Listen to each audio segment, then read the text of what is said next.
My younger brother used my name, my degree, and my references to get a job I'd applied for. He quit 8 months later, and they called me for an exit interview. That was how I found out. Daniel is 3 years younger and grew up in my shadow. Same schools, same coaches, same teachers who remembered me before him.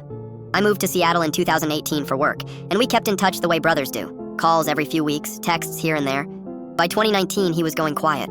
I told myself he was figuring things out and gave him room. I'd always been good at giving him room. The HR coordinator at Archer Systems called on a Thursday to complete my exit interview. I'd never worked at Archer Systems. I'd applied in early 2019 and got a form rejection. She read back my full name, my email, and my degree. Everything accurate, nothing mine. I asked her to hold and put the phone down on the counter and stood there a full minute before I picked it back up. He called back the next morning. I said his name and he said hey like nothing was different. I asked if he'd ever worked at Archer Systems. He said no. I asked if he'd used my name on a job application in 2019. He said, where is this coming from? I told him about the HR call, the rejection I'd received that he'd apparently reversed by becoming me.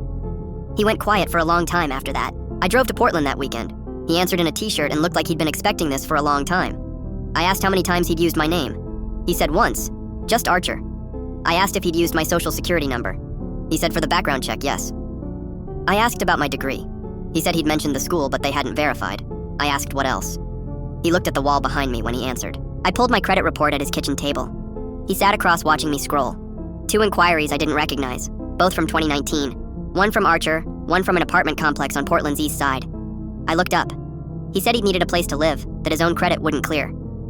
I asked if the lease was under my name. He said it was a year, paid clean, said it like clean was the part that mattered. I asked why me specifically. He said I had good credit, a clean record, a degree I'd actually used. Said it like it was practical. Then he said he'd spent his whole life being the version of me that didn't quite work out. Same teachers, same coaches, our parents' faces at graduation. He said using my name was the only time anything had felt easy. I sat there for a while. I didn't know what to do with that. I filed a report 2 weeks later. The detective was matter of fact. Identity theft, possible fraud, asked if I wanted to press charges. I said I needed time. I called my mother that night. She cried, said she'd known Daniel was struggling but not like this. I asked how deep she thought it went.